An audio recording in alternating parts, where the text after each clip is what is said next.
unagonga mioyo. Kweli hakuna kama wewe, unatupatia heshima,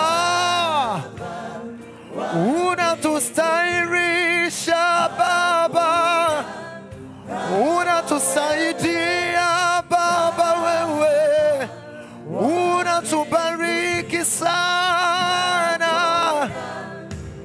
kufika hapa, sababu ni wewe Baba, hakuna kama wewe Baba, chanzo cha uhai wetu Baba, wewe chanzo cha furaha yetu Baba, umetustahirisha Baba, umetutengeneza Baba, ni kweli hakuna kama wewe Baba. Oh Baba, yeah Baba, wewe tunanyenyekea mbele zako Baba, tunasujudu mbele zako Yahweh. Hakuna kama wewe Baba, hakuna kama wewe Baba, hakuna kama wewe. Ni kweli Bwana Mungu, hakuna Mungu aliye kama wewe. Mbinguni, duniani, hata kule kuzimu, hakuna wa kufananishwa kama wewe. Utukuzwe Mungu, uinuliwe kwa sababu ya matendo yako makubwa. Wewe ni mwaminifu na wa haki kila wakati, kila sekunde, kila dakika. Mungu, tunakushukuru kwa uweza wako na nguvu zako, tena kwa kutuamsha salama watoto wako kwa siku hii tena, siku ya Alhamisi, Bwana, iliyokupendeza machoni pako. Watumishi wako umetupa kibali kwa mara nyingine tena kuweza kusimama patakatifu pako kwa ajili ya kulisifu jina lako, kuliabudu jina lako na kulitukuza jina lako. Ni asubuhi njema, asubuhi ambayo Bwana hatujawahi kuiona katikati ya macho yetu, hatujawahi kusikia. Oh Baba, kwa neema yako utukuzwe mno. Mungu uinuliwe kwa sababu wa wema wako na matendo yako makubwa. Ni asubuhi ya baraka, ni asubuhi yenye neema, ni asubuhi ambayo Bwana inakwenda kuchomoza kwa baraka kwetu. Baba, tunakutukuza mno kwa namna ambavyo umetupa kibali machoni pako. Asante kwa ajili ya Watanzania wote ambao kwa neema yako umewaamsha salama. Asante kwa ajili ya Rais wa Jamhuri ya Muungano wa Tanzania. Asante kwa ajili ya viongozi wote ambao Bwana kwa neema yako umewaamsha salama. Uinuliwe, utukuzwe Bwana kwa namna ambavyo Bwana unaendelea kutupigania. Asante kwa ajili ya wagonjwa Bwana walioko mstarini, walioko majumbani, ambao Bwana unaendelea kuwasaidia, kuwahudumia, kuwapa afya njema. Baba, nakushukuru mno kwa ajili ya wasafiri wanaosafiri baharini, angani na nchi kavu. Baba, uinuliwe kwa sababu ya uaminifu wako mkuu. Uinuliwe Bwana kwa sababu ya matendo yako makuu. Nasi asubuhi ya leo tunakuja mbele zako, mfalme wa amani, tukiomba kusamehewa makosa yetu ambayo kila wakati Bwana tunakukosea kwa mawazo yetu, kwa maneno yetu, kwa matendo yetu, pengine hata kwa kutokutimiza wajibu. Bwana, damu yako ya thamani, damu yako ya samani iwezayo kutusafisha, kutuokoa na kutusafisha na udhalimu wetu wote. Baba, kwa neema yako Bwana tunairuhusu damu yako Bwana ikatende kazi ya kututakasa Bwana, kama ambao ulisema kila mwenye matumaini inampasa kujitakasa kila wakati. Nasi watoto wako tunajitakasa kila wakati Bwana, tunapokaribia madhabahu yako takatifu, tunapokaribia kiti chako cha rehema na neema, ili tuweze kupata neema ya kutusaidia wakati huu wa mahitaji. Baba, kwa neema yako tunahitaji neema yako, tunahitaji uweza wako, tunahitaji ulinzi wako. Baba, ukatufunulia akili zetu zikapate kuelewa na maandiko. Kwa uweza wako Bwana tukaendelee kuishi, kutembea na kuwa una uhai wetu. Bwana Yesu, umekuwa ni mwema, umekuwa ni mwaminifu. Asante kwa ajili ya viongozi wa kanisa lako. Asante kwa ajili ya askofu mkuu, kwa ajili ya makamu askofu. Asante kwa ajili ya maaskofu wote. Asante kwa ajili ya katibu mkuu. Asante kwa ajili ya makatibu wote wa dayosisi zote. Asante kwa ajili ya makatibu wa pastoreti. Asante kwa ajili ya makatibu wa Roko Church zote. Asante kwa ajili ya wainjilisti, wachungaji, walimu, wanabii, mitume. Baba, tunakushukuru mno kwa ajili ya kwaya zote. Asante kwa ajili ya praise team. Asante kwa ajili ya watakatifu wako Bwana. Baba, kwa neema yako wanatufuatilia sasa asubuhi ya leo. Baba, tunaungana pamoja nao sasa. Wengine wanaelekea makazini Bwana, endelea kuwasaidia wakafike makazini kwao kwa ajili ya utukufu wako. Baba, nakutukuza mno kwa neema yako mfalme wa amani.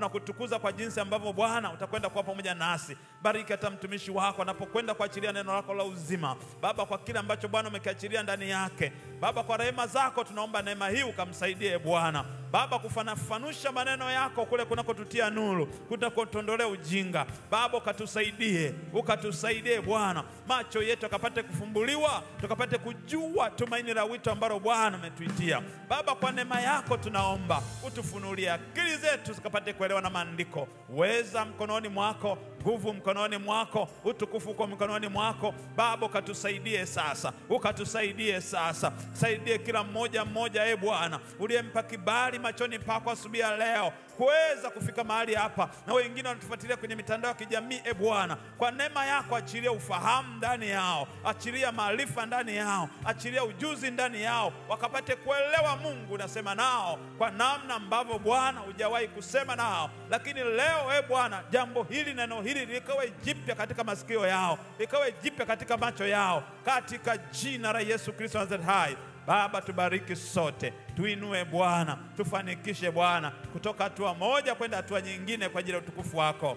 Ni kwa Yesu Kristo aliye Bwana na Mwokozi wa maisha yetu. Kanisa tuseme amen. Unaweza kumshangilia Bwana Yesu kwa makofi.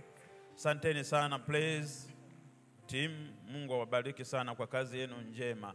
Tunaendelea na somo letu linalosema jifunze kutulia unapopita kwenye nyakati za giza, kwenye kipindi cha giza. Lengo la somo hili ni kukufanya ujue umuhimu wa kutambua hizi nyakati unazozipitia, ambapo ndani yake zimebeba ushindi mkubwa katika maisha yako. Lengo ni kukufahamisha ili uweze kujua unapopita kwenye nyakati ngumu za namna hii, ndani yake zinakuwa zimebeba ushindi. Bwana Yesu asifiwe sana.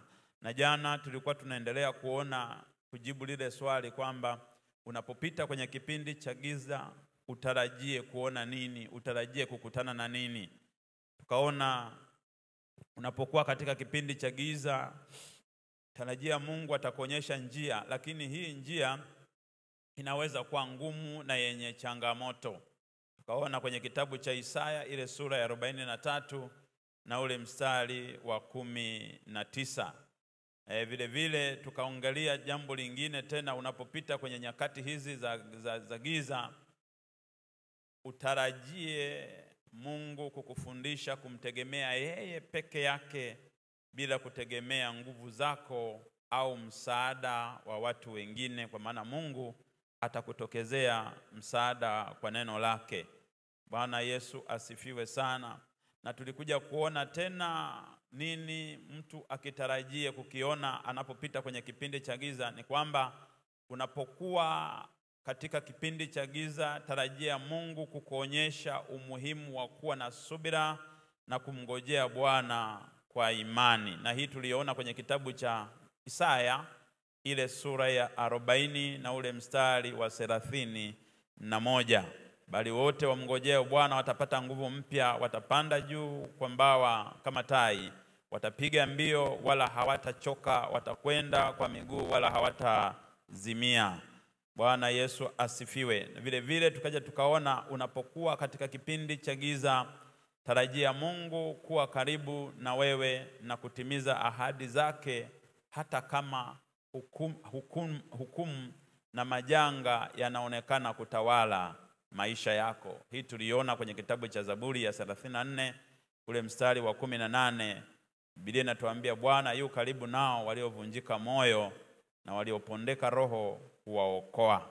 Bwana Yesu asifiwe. Vile vile tukaona jambo lingine tena, unapokuwa katika kipindi cha giza, tarajia Mungu kuleta nuru katika giza lako, ingawa inaweza kuchukua muda. Tukaona hili neno linatoka kwenye kitabu cha Yohana sura ya 1 na ule mstari wa 5. Biblia inatuambia nayo nuru yang'aa gizani wala giza halikuiweza. Matatizo yanaweza yakazidi kwako kwa kitambo, lakini uzima ndio unaoshinda mauti. Uzima ndio unaoshinda magonjwa. Baraka ndio inayoshinda laana. Ndio maana akasema nayo nuru yang'aa gizani wala giza halikuiweza. Kwa maana yake nuru siku zote ina nguvu kuliko giza. Bwana Yesu asifiwe sana. Kwa hiyo leo tunataka tuone faida kadhaa za mtu anayepita kwenye kipindi cha giza. Kuna faida gani? Kuna faida gani mtu anapopitia kipindi hiki kigumu? Maana ameambiwa ajifunze kutulia anapopita kwenye nyakati ngumu kama hizi. Tunaona Bwana Yesu alipokubali kupita kwenye hicho kipindi kigumu, akaenda msalabani, akafa, akafufuka. Faida yake ni nini? Alichokipata, alikirimiwa jina lipitalo majina yote. Kwa hiyo faida aliyoipata ni kukirimiwa jina lipitalo majina yote. Kwa jina la Yesu kila ulimi utakiri ya kwamba Yesu ni Bwana. Na vitu vya mbinguni, vitu vya duniani, vitu vya chini ya nchi kule, vyote vitakiri kwamba Yesu ndiye Bwana, kwa utukufu wa Mungu Baba. Kwa hiyo ndio faida ambayo Yesu aliipata baada ya kukubali kupita kwenye kipindi kigumu, kupita kwenye nyakati za giza, kupita kwenye mateso, kupita kwenye kudharauliwa, kupita kwenye kusemwa, kupita kwenye mambo kaza wa kaza. Aliendelea kunyenyekea mbele za Mungu bila lawama, bila manunguniko, bila kuonyesha kwamba hiyo hali imemchukiza. Hatimaye Mungu mwenyewe alipomkamilisha akawa sababu ya wokovu kwa watu wote watakao muamini yeye, watakao mtumikia yeye, watakao mtii yeye, watakao kubali kuambatana na yeye katika siku zao zote za maisha yao. Mungu akamkirimia jina, akawa amepata faida kubwa sana. Sasa na sisi kama watoto wa Mungu, kama wateule wa Mungu tulioitwa kwa jina lake, tukakubali kujinyenyekesha mbele za uso wake na kuamua kuziacha njia zetu mbaya na kuendelea kutafuta uso wake kila wakati, Mungu anakusudia kutupa faida gani sisi kama wateule wake, kama watoto wake aliyetuzaa mara ya pili? Tunapata faida gani tunapopita kwenye nyakati ngumu? Jambo la kwanza ni hili hapa. Unapokuwa unapita katika kipindi cha giza, tarajia kutiwa nguvu. Unapopita kwenye nyakati za giza, tarajia kutiwa nguvu.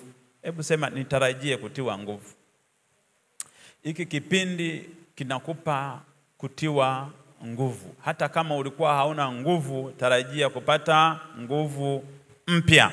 Hii tunaiona kwenye kitabu cha Luka ile sura ya 22 na ule mstari wa 39 mpaka ule mstari wa 46. Tarajia kutiwa nguvu. Unapopita kwenye kipindi cha giza, tarajia kutiwa nguvu. Ile Luka sura ya 22 mstari wa 39 mpaka mstari wa 46, maandiko yanasema akatoka akaenda mpaka mlima wa Mizeituni kama ilivyokuwa desturi yake. Hebu sema kama ilivyokuwa desturi yake. Kama ambavyo nyinyi kila wakati mnakuja hapa kutafuta uso wa Mungu, huwa faida mojawapo mnaoipata ni kutiwa nguvu. Unaweza ukawa umekuja umekata tamaa, unaweza ukakuja umechoka, lakini unapofika mahali hapa, huu ndio mlima wako Mzeituni kwa leo. Maana yake tarajia Mungu atakutia nguvu. Ndio maana maandiko yanasema akatoka akaenda mpaka mlima wa Mizeituni kama ilivyokuwa desturi yake. Wanafunzi wake nao wakafuatana naye. Ule mstari unaofuata anasema alipofika mahali pale aliwaambia, ombeni kwamba msiingie majaribuni. Mstari wa 41, mwenyewe akajitenga nao kama kiasi cha kutupa jiwe, akapiga magoti akaomba akisema, Baba, ikiwa ni mapenzi yako uniondolee kikombe hiki, walakini si mapenzi yangu bali yako yatendeke. Mstari unaofuata, malaika kutoka mbinguni akamtokea akamtia nguvu. Nitaka uone hilo neno. Malaika kutoka mbinguni akamtokea akamtia nguvu. Kumbe hata sisi tunapokuwa mahali hapa, haijalishi umechoka, haijalishi umekatwa tamaa, tarajia katikati ya kusanyiko hili yuko malaika kwa ajili ya kukutia nguvu. Yuko malaika kwa ajili ya kukutia nguvu. Hata wewe uko kwenye familia yako, umefika mahali umechoka, tarajia Mungu kumtuma malaika wake kukutia nguvu. Hata wewe uliyechoka kazini kwako, tarajia Mungu unapomlingana yeye atakutia nguvu. Iwe ni kwenye kampuni yako, umechoka na stress, umechoka na changamoto, tarajia Mungu unapotafuta uso wake kwa ajili ya wakati huo unaopitia mgumu, tarajia malaika wake atatumwa kukutia nguvu. Kwa hiyo usikate tamaa. Faida mojawapo unayoipitia katika kipindi hicho kigumu ni kwamba Mungu atatuma malaika wake atakutia nguvu. Bwana Yesu asifiwe sana. Hata asipomtuma malaika wake, tarajia Roho Mtakatifu atakutia nguvu katika jina la Yesu aliye hai. Kwa hiyo lazima uelewe faida gani unayoipata unapopita kwenye nyakati ngumu kama hizi. Maana yake Mungu anaona, anajua safari yako ni ngumu, safari yako ni ndefu, inapita na changamoto nyingi ambazo kiasi kwamba unaweza kufika mahali unaishiwa nguvu kabisa. Yesu mwenyewe alishiwa nguvu, pamoja na kwamba alifuatana na wanafunzi wake. Ukiendelea kusoma ule mstari utagundua kwamba Yesu anaendelea kuambia kwamba jamani, ombeni msije mkatiwa. Jamani, hamkuweza kukesha naye hata saa moja. Maana yake alikosa hata msaada, hata wale ndugu zake, wanafunzi wenzake, kwa kufika mahali wakamuombea. Ilikosekana kama ambavyo tulijifunza jana. Lakini neema ya Bwana ikaja kwa Yesu mwenyewe, kwa sababu aliugua kiasi cha kufa. Mungu anaiona, Yesu anaiona mauti mbele yake, lakini Mungu akasema hapana, safari yako bado haijafika. Isipokuwa nitakachako ukifanya, sitakujibu ya kwamba kikombe hiki nikuondolee, kwa sababu wewe ndio unayepaswa. Hakuna mwingine anayepaswa kufa kwa ajili ya wenye dhambi, ni wewe peke yako. Isipokuwa nitakutia nguvu hata wewe. Hiyo kazi unayoifanya Mungu hawezi kukujibu, kwa sababu atakuacha upite kwenye hicho kipindi, ili unapokuwa umechoka anakutia nguvu, ili uweze kufika kwenye kusudi ambalo Mungu amekusudia ulifike, na hatimaye uwe sababu katika familia yako, uwe sababu katika huduma yako, uwe sababu katika kanisa, uwe sababu katika mipango yote ambayo Mungu ameweka katikati ya maisha yako, na jina la Mungu litaendelea kutukuzwa katika maisha yako. Bwana Yesu asifiwe sana. Bwana Yesu asifiwe sana. Faida ya pili, unapokwenda ama unapopita kwenye kipindi hiki kigumu, utarajie kupata nini? Unapokuwa unapita kwenye kipindi kigumu cha giza, tarajia Mungu atakuletea msaada kupitia changamoto ulio nayo. Hebu sema atakuletea msaada. Hebu sema atakuletea msaada kupitia changamoto ulio nayo. Yaani unapokuwa unapita kwenye hiki kipindi cha giza, faida moja wapo utakayoipata ni kwamba tarajia Mungu atakuletea msaada kupitia changamoto ulio nayo. Sijajua unapita kwenye changamoto wa namna gani, sijajua unapita kwenye shida ya namna gani, sijapita unapita kwenye ugonjwa wa namna gani, lakini tarajia Mungu atakuletea msaada kupitia changamoto ulio nayo. Hiyo sio raha jamani, hiyo ni raha kabisa. Hata unanifuatilia kwenye mitandao hii ya kijamii, kwamba unapopita kwenye kipindi kigumu kabisa, unapopita kwenye wakati mgumu kabisa, unapopita kwenye kipindi cha giza, tarajia Mungu atakuletea msaada kupitia changamoto ulio nayo, unayoipitia kabisa. Kwa nini? Unataka kuniambia hili neno nimelifuata wapi? Katika kitabu cha Mathayo ile sura ya 27.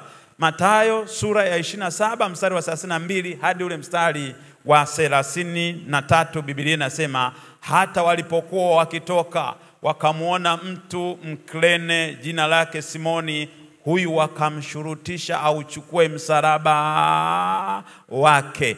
Hebu sema wakamshurutisha achukue msalaba wake. Hata walipokuwa wakitoka wakamuona mtu Mkirene jina lake Simoni, huyu wakamshurutisha auchukue msalaba wake. Kumbuka Yesu ameshapigwa, kumbuka Yesu ameshateswa, kumbuka Yesu yani mijeledi imeshampiga kama nini, ameshatemewa mate. Sasa anaambiwa beba huu msalaba upeleke Goligota, tukakutundike, tukupige misumari, na baadaye ufie hapo hapo msalabani.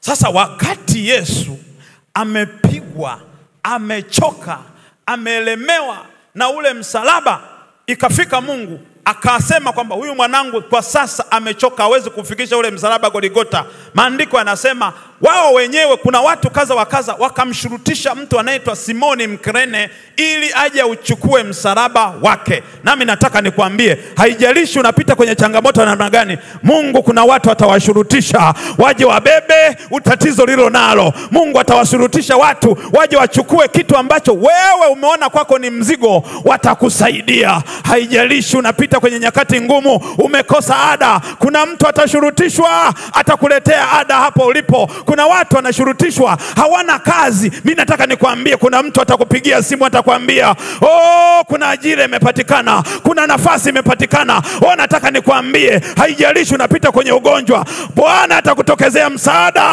wa wewe kupona ugonjwa wako. Haijalishi umekosa visa, oh, atakupigia simu atakwambia visa yako imepatikana. Nataka nikwambie haijalishi unapita kwenye kipindi kigumu, oh, umekosa msaada katikati ya nafasi ulionayo, katikati ya mazingira ulionayo, nataka nikwambie, sikia neno la Bwana asubuhi ya leo. Yuko mtu atakutokezea msaada popote pale ulipo, haijalishi uko wapi. Nataka nikwambie malaika wa Bwana atakutafuta kokote uliko, atakuinua kokote uliko, atakwambia, "Salamu uliyopata neema, Bwana yunawe. Nimeambiwa asubuhi ya leo nikuletee ada, nimeambiwa asubuhi ya leo nikuletee chakula, nimeambiwa asubuhi ya leo nikuletee maji, nimeambiwa asubuhi ya leo nilipe zaka." Oh, jina la Bwana litaendelea kubarikiwa katikati ya maisha yako. Haijalishi unapita kipindi cha namna gani, nataka nikwambie, popote ulipo Bwana anakuona, popote pale ulipo Bwana anakusikia.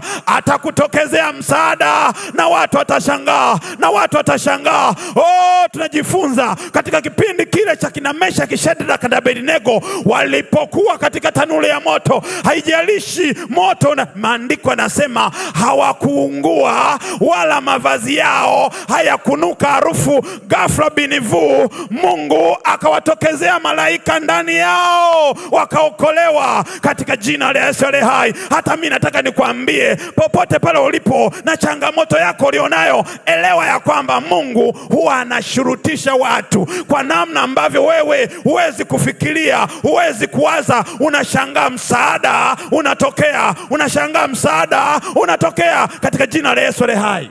Nataka nikwambie, kuna siku moja mimi sikuelewa. Kuna mahali tulikuwa tunapita usiku kabisa wa manane.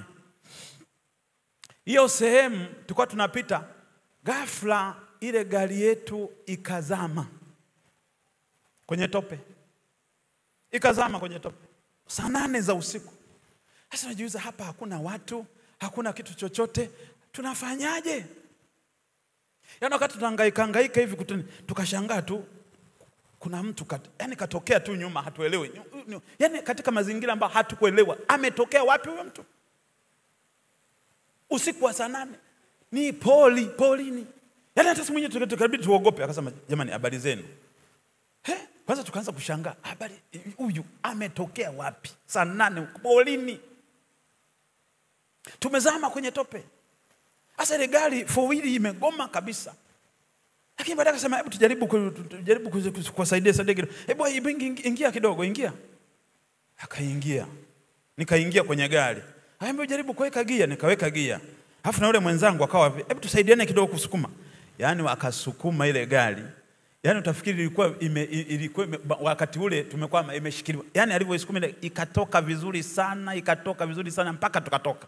Tulivyotoka pale, yule bwana akaniambia, "Basi Mungu awabariki sana." Na mimi tulivyoingia tu kwenye gari, yule mtu hatukumuona.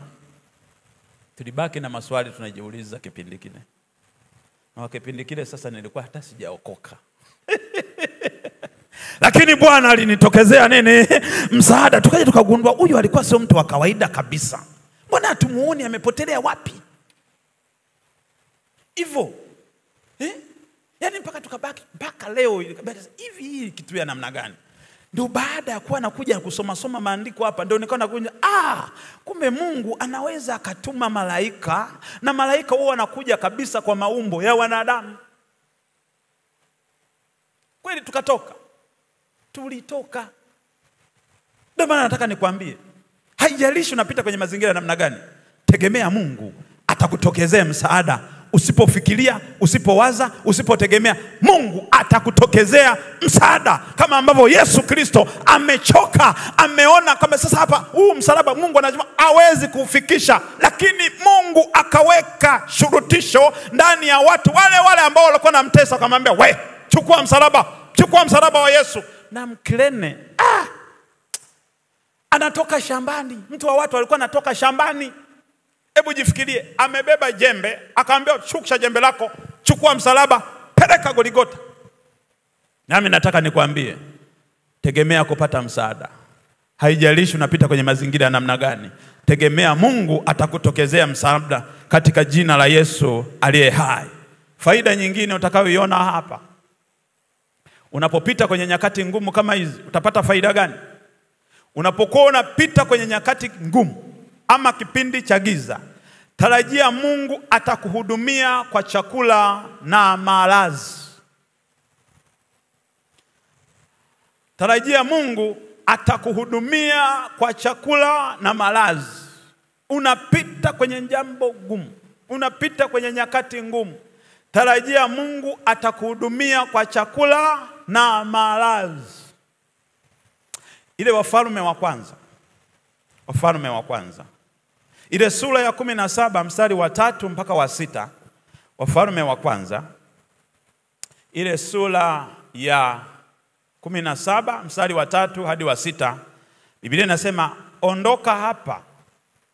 Sasa ukisoma ule mstari wa kwanza, tuletee huo mstari wa kwanza tupate picha kidogo mpaka tufike Hena. Nasema, "Basi Elia Mtishibi," angalia, Elia Mtishibi wa wageni wa Gileadi akamwambia Ahabu, "Kama Bwana Mungu wa Israeli aishivyo, ambaye nisimama mbele zake, hakutakuwa na umande wala mvua miaka hii, ila kwa neno langu." Angalia mstari wa pili. Mstari wa pili. "Neno la Bwana likamjia kusema." Sasa hapo ameshasimamisha mvua kipindi cha miaka mingapi? 3. Sasa neno la Bwana linamjia Yeremia kumwambia sasa, mstari wa 3, "Ondoka hapa, geuka uende upande wa mashariki, ujifiche karibu na kijito cha Kerithi kinachoikabili Yordani." Kwa sababu yule mama alikuwa anamtafuta. Aligundua kabisa mvua imesimamishwa na Elia, lakini mama anamtafuta. Mungu anamwambia, "Ondoka, nenda hapo kajifiche." Kwa hiyo ameenda kujificha. Hebu angalia kujificha karibu na kijito cha Kerithi kinachokabili Yordani. Mstari unaofuata, "Itakuwa utakunywa maji ya kile kijito." Anaambiwa utakunywa yale maji ya kile, maana yake Elia ameingia kwenye kipindi cha giza, kwenye kipindi cha shida, kwenye kipindi cha mateso. Atakula nini? Atakunywa nini? Angalia, Mungu anamwambia, "Itakuwa utakunywa maji ya kile kijito, nami nitamwamuru kunguru wakulishe huko." Angalia ule mstari unaofuata, "Basi akaenda akafanya kama alivyosema Bwana, kwa kuwa akaenda akakaa karibu na kijito cha Kerithi kinachokabili Yordani." Mstari wa 6, "Kunguru wakamletea mkate na nyama asubuhi, na mkate na maji jioni, akanywa maji ya kile kijito." Bwana Yesu asifiwe. Bwana Yesu asifiwe sana. Mimi hili lishawahi kunikuta. Nilishawahi kukaa ndani miezi 9. Nilishawahi kukaa ndani miezi 9. Sijui nakula nini, sijui nakunywa nini. Nilishawahi kukaa ndani miezi 9. Hii miezi 9 nimekaa ndani kwa sababu gani? Wakati ule Mungu ananiita kumtumikia, ikabidi aniingize shule. Akainua mtu mmoja, sijui alitoka wapi, lakini nashangaa alipofika nyumbani kwangu ananiambia, "Mimi nimetumwa na Mungu kuja kukukamilisha." Nilijiuliza maswali mengi sana. Sasa kwamba umenikuta hapa, tunakula nini, tunakunywa nini? Lakini alichosema, akasema, "Haijalishi tutakula, haijalishi tutakunywa, lakini nitakaa hapa Mungu amenituma nije nikukamilishe. Basi mimi nikamwambia sawa, endelea kukaa. Tukakaa naye watumishi wa Mungu, tukaendelea kumlingana Bwana, tukaendelea kuwa na maombi, tunajifunza neno la Mungu, ananielekeza namna ambavyo huduma zinafanywa, ananieleza namna ambavyo kitu kinaelekea. Yaani tumekaa naye mwezi wa kwanza, mwezi wa pili, mwezi wa tatu, mwezi wa 4, mwezi wa 5. Tukao tunashangaa wakati tuko pale, ni mwendo wa maombi ya kufunga na kuomba. Kweli tulikuwa tunafanya ni maombi ya kufunga na kuomba. Tumeishi kwa miezi hiyo 9 kwa maombi ya kufunga na kuomba. Maombi ya kufunga na kuomba. Lakini ilipokuwa ikifika jioni, hatujui, hatutegemei, unashangaa tu mtu anakugongea hodi, nimewaletea uji, nimewaletea chapati, yani maisha yetu yakawa hivyo. Leo anakuja mtu huyu, leo anakuja huyu. Unashangaa unapigiwa simu, unawekewa hela. Utawasaidia watumishi wa Mungu. Yani kama vile kuna watu wanawiwa na mzigo fulani wa kuwa wanawategemeza kila wakati. Yani wanahakikisha kwamba ndani yenu hamna shida kabisa. Na kuna siku moja nilikuwa tumetoka tunatembea, tukakutana na mama mmoja akasema, watumishi wa Mungu, akasema kabisa wewe mwenyewe, watumishi wa Mungu, nawiwa kuwabariki. Na wiwa kufanya nini? Tumetoka tu sehemu tunatunguka kwamba tupoteze kangala kidogo muda tupumzike na kukaa kwetu ndani kwa muda mrefu, tupate mapumziko. Tunatoka tu nje wanatuambia watumishi wa Mungu, Mungu anasikia huko ananiambia niwabariki. Akatoa shilingi 50,000. Kuja mwingine tena akasema na wiwa niwabariki kabisa, kama mna jiko la gesi kwenu, mnajaza mtungi kwa shilingi ngapi? Kwa shilingi kadhaa. Akatupa hela ya mtungi. Yani hatukupungukiwa miezi yote 9. Tukashangaa Mungu anatokezea msaada kwa chakula, kwa maji, kwa chakula, kwa maji.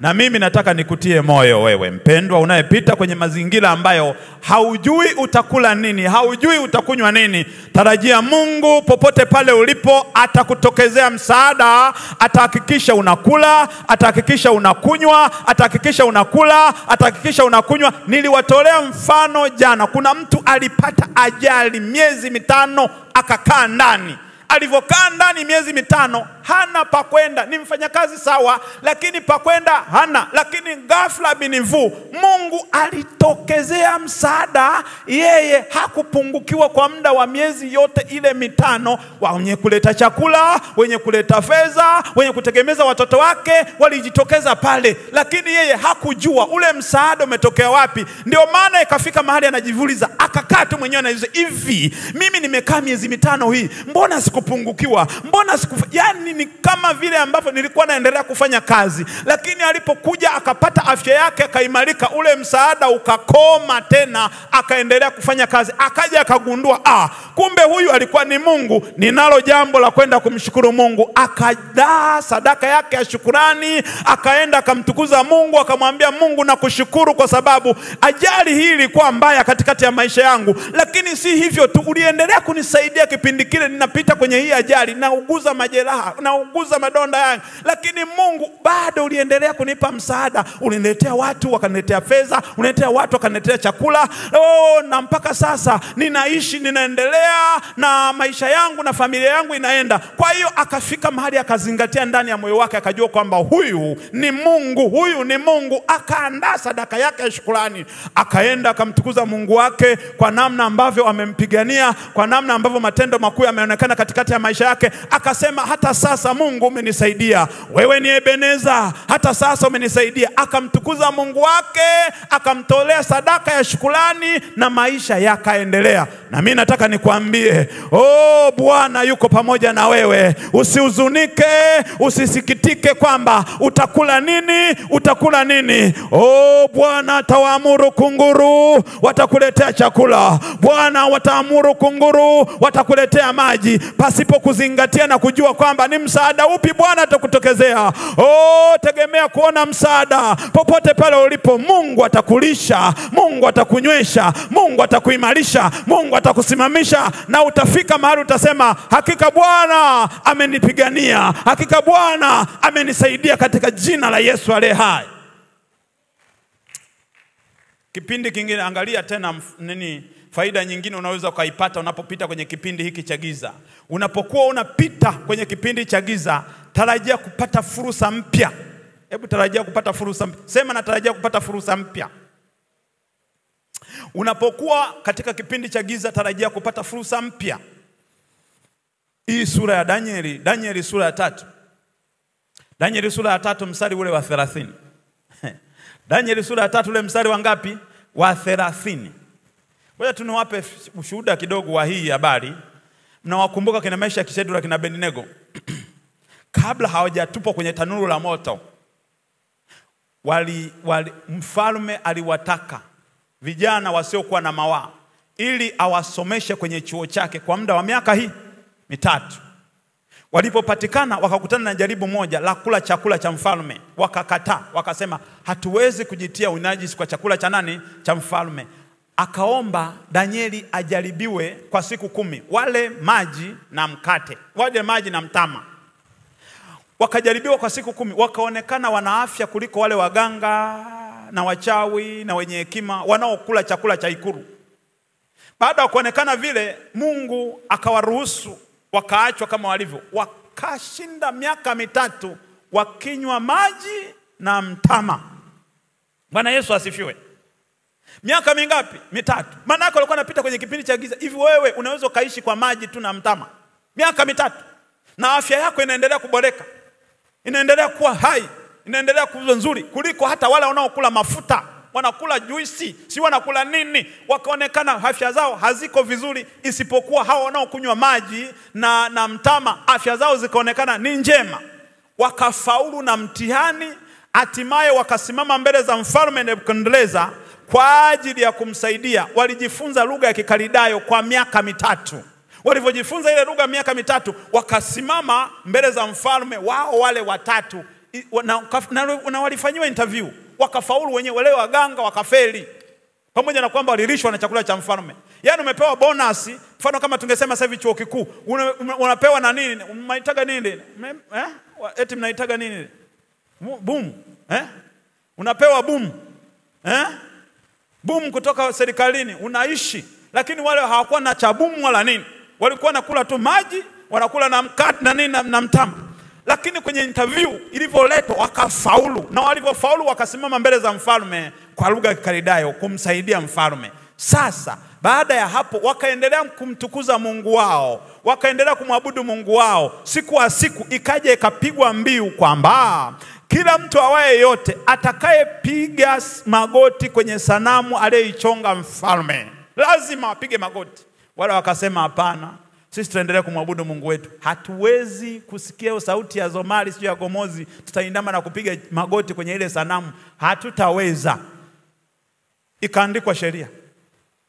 Wakasema hiyo sheria yetu hatutisi, sheria yenu hatutisi. Matokeo yake kuna muda wakawachukua, sasa bana tunaweka sheria. Kama hamtafanya hivi, tutawatupa kwenye tanuru lile wakalo moto. Wakasema Mungu wetu atatuokoa. Hivi unaweza kupata ujasiri wa namna hiyo kwa sasa? Mungu anasema, kwamba tutupe tu, Mungu wetu, mimi najua Mungu wangu ataniokoa. Kwa nini? Walijua kwamba Mungu anasema kabisa usiabudu kitu kilichochongwa, kitu chochote kile ukakifanya kwa Mungu wako. Mimi Bwana Mungu wako ni Mungu mwenye wivu. Walijua hilo. Wakakubali wakatupa kwenye tanuru ya moto. Walipotupwa kwenye tanuru ya moto, Mungu akawatokezea msaada mle mle kwenye tanuru ya moto, akawaokoa. Sikiliza sasa, alivyowaokoa, alivyowafanyaje? Alivyowaokoa, Bwana akawapa fursa mpya kupitia huyo mfalme aliyewaingiza kwenye nini? Kwenye moto. Sikiliza maandiko yanavyosema. Ile Danieli sura ya 3 mstari wa 30 anasema, kisha mfalme akawakuza. Hebu sema akawakuza. Kisha mfalme akawakuza Shadraka, Meshaki na Abednego katika wilaya ya Babeli. Nami nataka nikwambie, Mungu anaona mateso uliyoyapitia, lakini kuna faida ambayo unaipata. Mungu anakwenda kukukuza katika kampuni fulani. Mungu anakwenda kukukuza katika taasisi fulani. Mungu anakwenda kukukuza kupitia mfalme huyo anayekuongoza. Utasikia anakuteua kwa mfalme, utasikia anakuteua kwa mkuu wa wilaya, utasikia anakuteua kwa mkurugenzi, utasikia anakuteua kuwa balozi katika sehemu fulani. fulani. Usiogope, huo ni mkono wa Mungu, kwa sababu ameona mateso unayoyapitia sasa, ameona changamoto unayoipitia sasa, lakini anasema anakupa bonus kwa sababu ya uaminifu wako na utii wako wa kuvumilia unapopita kwenye kipindi cha giza. Tegemea Bwana, atakutokezea msaada, atakupa nafasi katika kampuni yako, atakupa nafasi katika kanisa lako, atakupa nafasi katika biashara yako, atakupa nafasi katika taasisi unayoisimamia sasa. Angalia walivyokuzalau, walivyokuona ufai.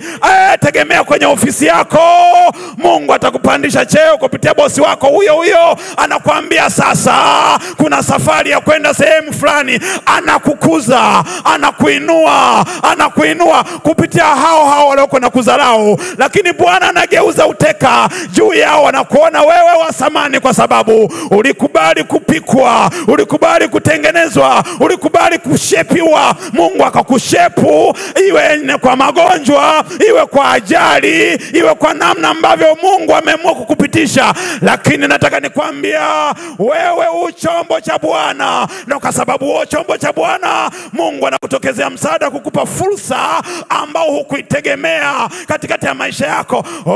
Ninaona uteuzi katikati ya maisha yako. Ninaona unapita kwenye kamati sasa za kuchagua watu watakaogombea nafasi ya ubunge. Ninakuona unachaguliwa kuwa mbunge. Ninakuona unachaguliwa kugombea nafasi muhimu katika chama. Ninaona Mungu anakuinua sasa katika jina la Mungu aliye hai, katika jina la Mungu aliye hai. Bwana anakutokezea msaada, na watu wanaokuzunguka watakushangaa, hivi huyu kweli amekuwa mgombea? Wamemteua kwa kufika nafasi fulani, wamemteua kugombea nafasi fulani. Ni chanda cha Bwana, usiogope. Ni mkono wa Mungu, usiogope. Ndio uliofanya hayo, ndio utakaofanya mambo haya.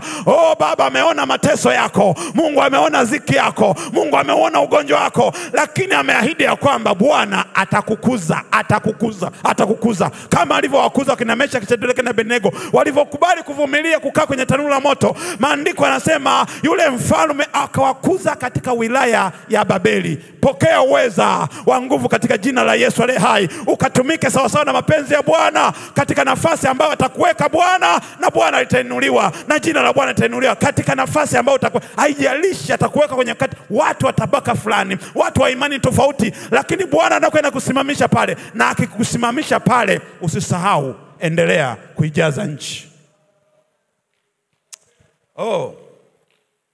Jesus.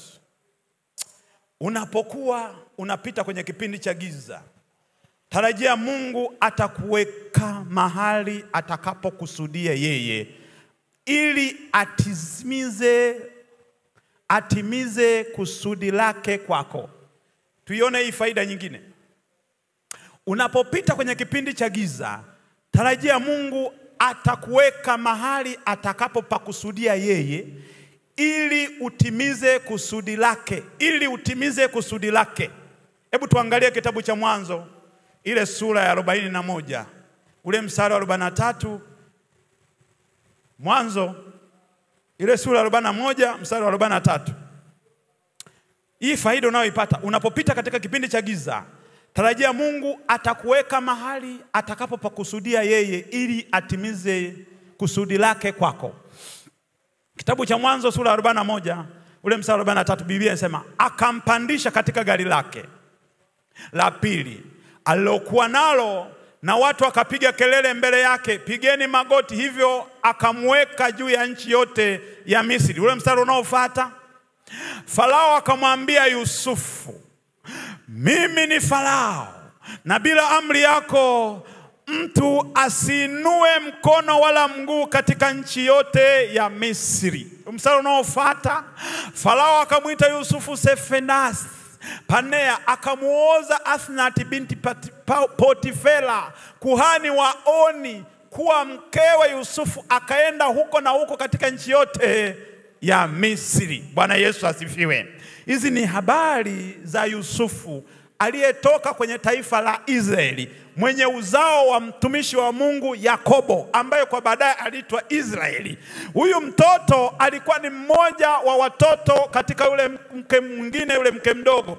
Baada ya hapo maandiko yanatuambia Yusufu alichukiwa na ndugu zake kwa sababu ya ile ndoto aliyoiota. Kama mnakumbuka wasome Biblia, walivyomchukia wakamuuza kwa Ishmaeli. Walivyomuuza kwa Ishmaeli akaenda akapokelewa kwenye mji mmoja wa mtu mmoja anaitwa Potifa. Alivyolelewa pale maandiko yanasema Bwana akawa pamoja na Yusufu akambariki kupitia ile familia. Alivyobarikiwa pale ikatokea zengwe tena, mama wa nyumba ile akataka Yusufu alale naye. Yusufu kwa sababu alijua anapita kwenye kipindi kigumu alijifunza kutulia mbele za Bwana. Baadaye wakamsingizia, walivyomsingizia wakampa hukumu ya kumpeleka jela. Lakini maandiko yanasema Bwana akaendelea kuwa pamoja naye kwenye jela. Bwana akaendelea kuwa pamoja na Yusufu gerezani. Nami nataka nikwambie Bwana yuko pamoja na wewe kwenye mateso hayo, kwenye dhiki hizo, kwenye ugonjwa huo. Lakini Bwana alipoendelea kuwa pamoja naye, siku moja wa siku anatokeza msaada kupitia kalama alionayo Yusufu.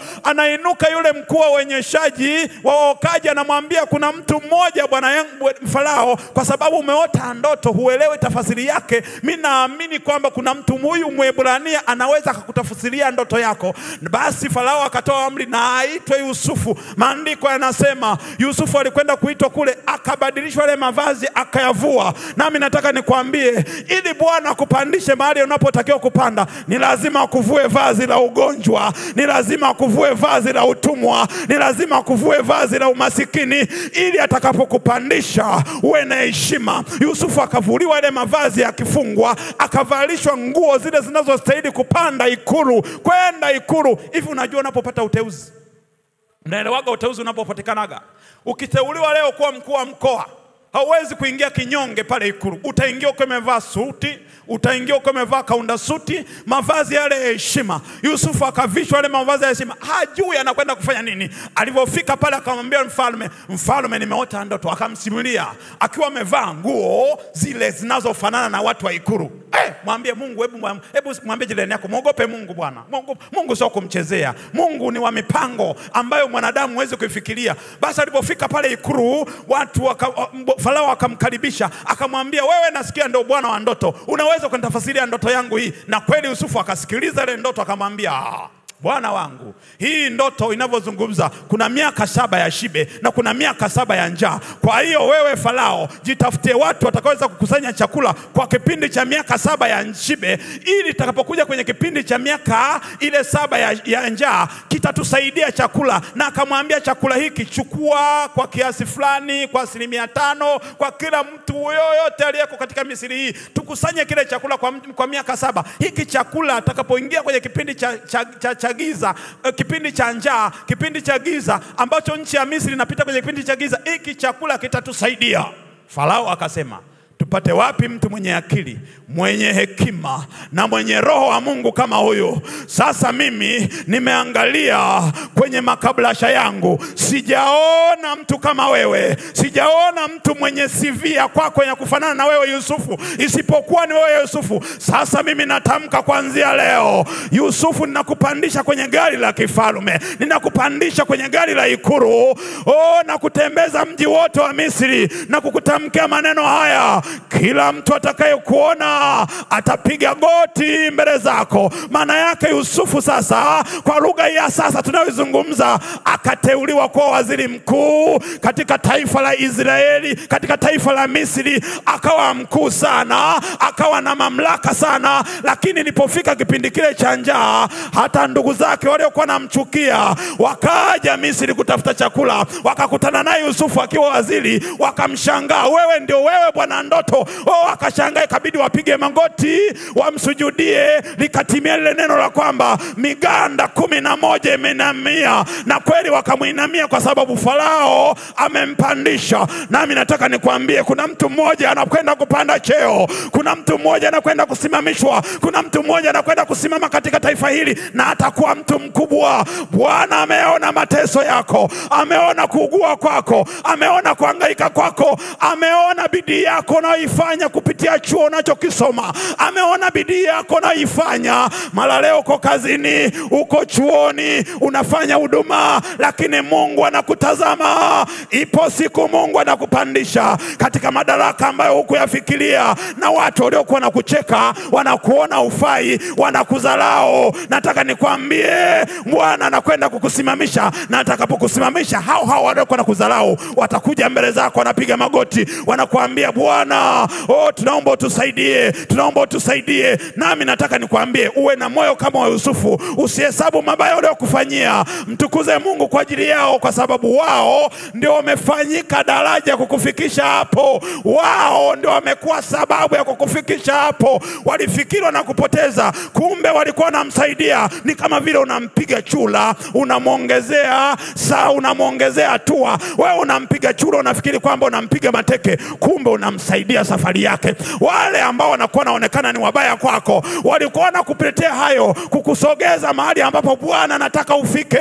Nami nataka nikwambie mwaka huu ninaona unapandishwa. Ninaona kuna watu naona kabisa kuna taifa katika taifa la Tanzania, ninaona kuna mawaziri wapya kabisa ambao hujawahi kuwasikia katika masikio yako. Mungu anakwenda kuwapandisha kwa mawaziri katika wizara mbalimbali katika taifa la Tanzania. Wewe ulizoea kumuona mbunge huyo ambaye anakuongoza, lakini safari kuna mbunge ambayo haeleweki kwenye macho yako na kwenye masikio yako. Hukuwaza kama atakuja kuwa mbunge. Nataka nikwambie huyo Mungu anamuinua sasa, kwa sababu Mungu ameangalia mateso yake, ameangalia huzuni yake. Ndio maana nampandisha mwaka huu. Atachaguliwa kuwa mbunge, atachaguliwa kuwa viti maalum, atachaguliwa kuwa waziri, atachaguliwa kuwa katibu mkuu, atachaguliwa kuwa balozi katika nchi fulani ya Tanzania.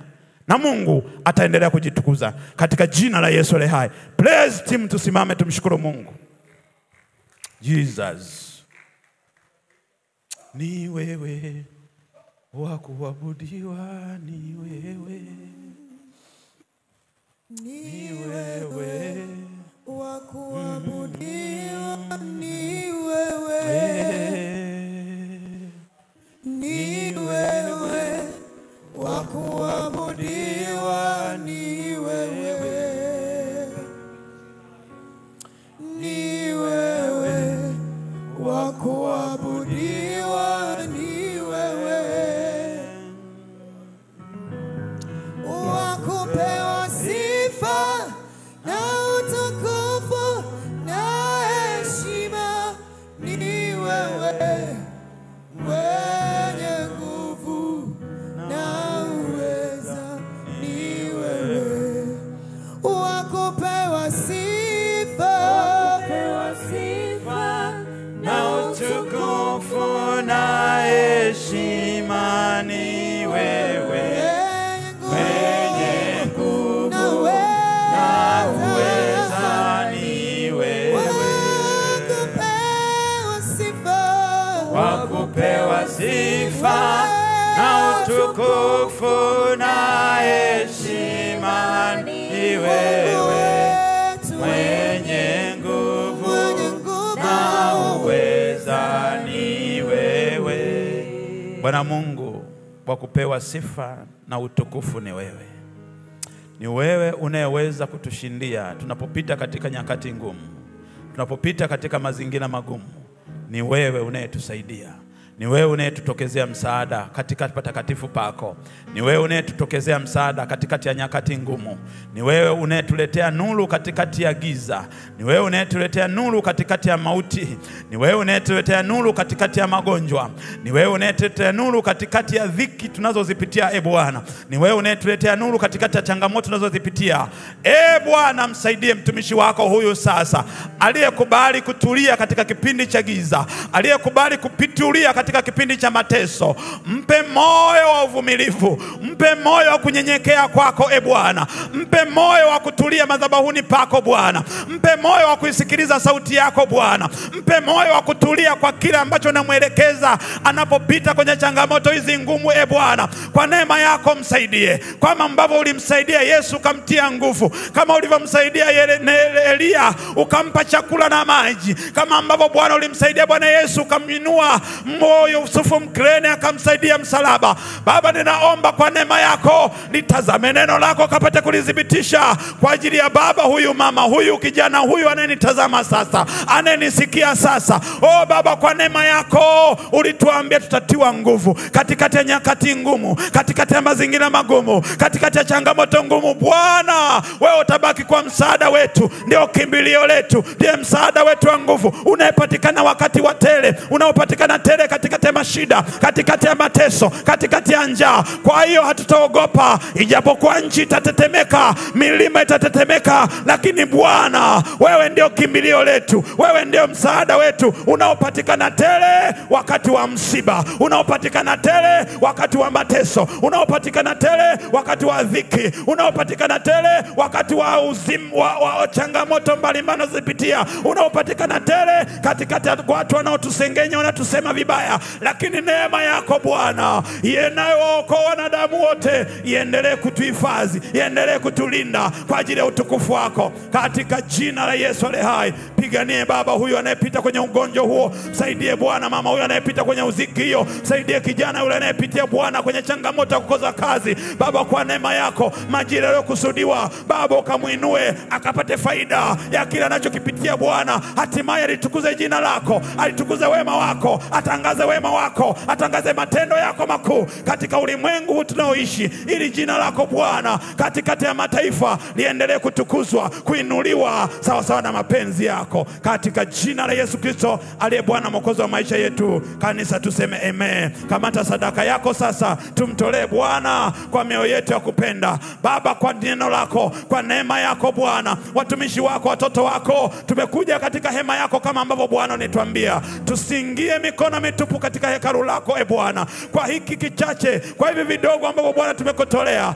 naomba kuibali sadaka hii ikapate kibali machoni pako Bwana. Kwa sadaka hii Bwana, ukawatoe watu wako uliowaficha kwenye mapango, kama ambavyo Bwana ulimficha Elia mtumishi wako, ukamficha katika kijito cha Kerisi, ili Bwana uendelee kumfundisha wema wako, kwamba anaweza akasimama akakutegemea wewe pasi kutegemea wanadamu. Oh, kwa neema yako Bwana utusaidie. Pokea sadaka hii ikawe kibali machoni pako. Kupitia sadaka hii Bwana, mbariki hata huyu atakwenda kukutolea kwa njia ya mtandao. Kwa neema yako Bwana ukamsaidie, ukakumbuke sadaka yake kama ulivyoikumbuka sadaka ya mtumishi wako Kornelio, ikapata kibali na ikafungua ukurasa mpya wa yeye kuona fursa nyingine. Baba, nakushukuru mno. Pokea sifa na shukrani kwa maana Bwana umetusaidia, katika jina la Yesu Kristo aliye Bwana mwokozi wa maisha yetu. Amen.